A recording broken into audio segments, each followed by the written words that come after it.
caríssimos amigos e amigas do nosso grupo de reflexão bíblica São Jerônimo, paz e bem. Nos encontramos novamente para o nosso encontro cotidiano com a Palavra de Deus, hoje refletindo o texto do Evangelho segundo São Marcos, que a liturgia nos propõe como alimento para o nosso dia de hoje. No capítulo 3, versículos de 7 a 12. Jesus então, com seus discípulos, retirou-se em direção ao lago e uma grande multidão da Galileia o seguia.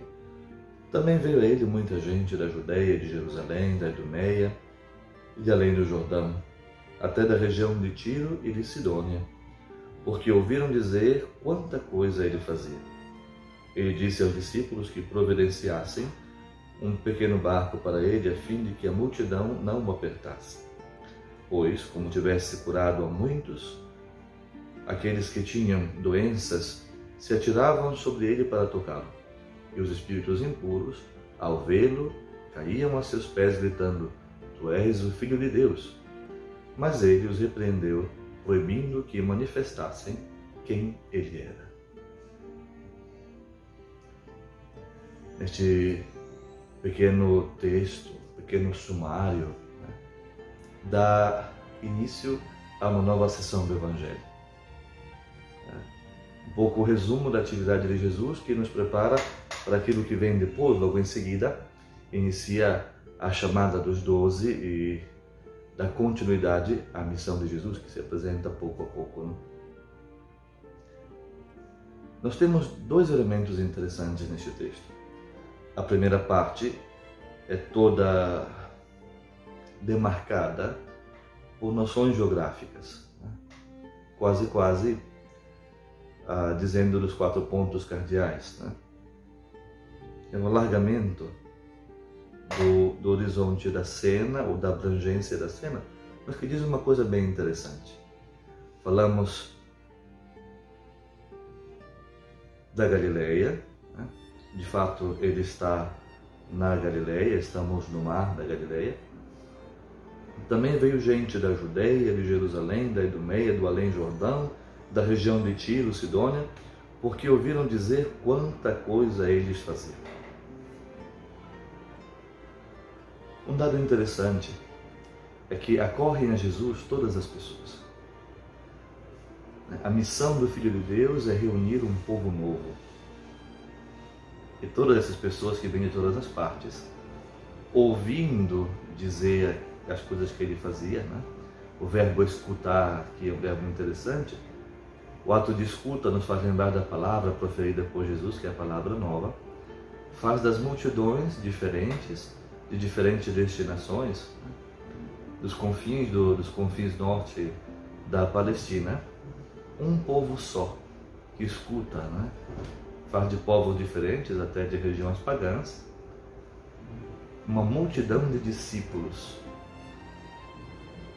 que pouco a pouco aprende, ou deve aprender, a reconhecer quem é este Jesus. Então, temos um alargamento bonito da mensagem,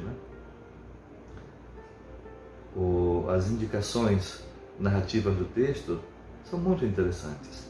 Não só este primeiro dado, esses primeiros versículos, mas também aquilo que segue. Ele disse aos discípulos que providenciassem um barco pequeno, um barquinho, a fim de que a multidão não o apertasse.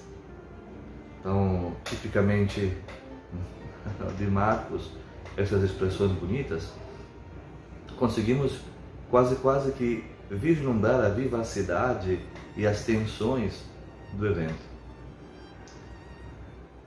Nos vai contando e pouco a pouco nos faz sentir o calor e nos faz sentir dentro esta multidão que se aperta para ouvir Jesus, que por conta desta grande multidão tem que se afastar, da praia, tem que subir no barco e de lá falar a todos.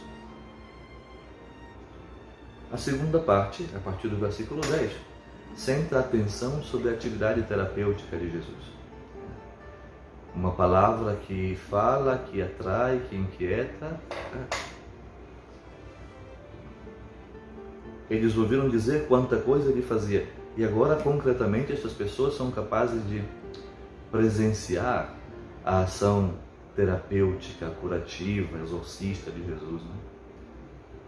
Nele, palavras e gestos coincidem e confirmam a sua identidade de Filho de Deus. A tal ponto que a multidão, sentindo a força da palavra e dos atos de Jesus, não pode não professar que ele é o Filho de Deus. Pois, como tivesse curado a muitos aqueles que tinham doenças, se atiravam para ele para tocá-lo. Os espíritos impuros, ao vê-lo, caíam a seus pés, gritando: Tu és o Filho de Deus. Mas ele os repreendeu, proibindo que manifestassem quem ele era. Então, conclui-se o texto com um aceno ao tema do segredo messiânico. Embora esta multidão de discípulos que vem de todas as partes comece a se reunir e constituir um povo novo, né? De não um povo, não identidade, se torna a multidão dos discípulos, é ainda cedo para expressar com clareza a certeza de quem é este Jesus. Bom, de fato, o texto diz: os espíritos impuros, ao vê-lo, caíam aos pés, gritando: Tu és o Filho de Deus. Bom, não é difícil que o inimigo, que o opositor que conhece a graça de Deus diga, mas a comunidade ainda não está preparada. É só o início. É preciso fazer o caminho de conhecimento, de discernimento, de amadurecimento, de cruz e ressurreição, para que possa afirmar com certeza, né? De fato, este era e é verdadeiramente o Filho de Deus. Então, nós somos convidados, como aquelas comunidades, a ir em direção a Jesus para escutá-lo. Que de cima deste barco continua a falar às multidões e com a força da sua palavra vai produzindo a novidade, que cura, que expulsa o mal, que transforma as pessoas e que faz de nós o seu povo, a sua nação, a sua família, né? A grande multidão dos filhos e filhas de Deus. Portanto, irmãos, deixemos que no dia de hoje a palavra vá nos transformando, para que, transformados, iluminados, educados pela palavra, pela notícia daquilo que Jesus disse e fez, aqui a importância da missão da igreja, que tem que continuar dizendo, mais irmãos se aproximem da verdade do Senhor e possam aprender dele, transformados pouco a pouco, iluminados pouco a pouco, quem de fato ele é. É um caminho de crescimento humano, espiritual, comunitário, se nós queremos dizer assim, né? Deixamos que a palavra nos ilumine, que seja ela a luz para guiar os nossos passos. Que o Senhor te abençoe no dia de hoje e que nós possamos continuar sempre juntos pelos caminhos da palavra, que é o nosso alimento e a nossa salvação. Para você, um bom e abençoado dia e até o nosso próximo encontro.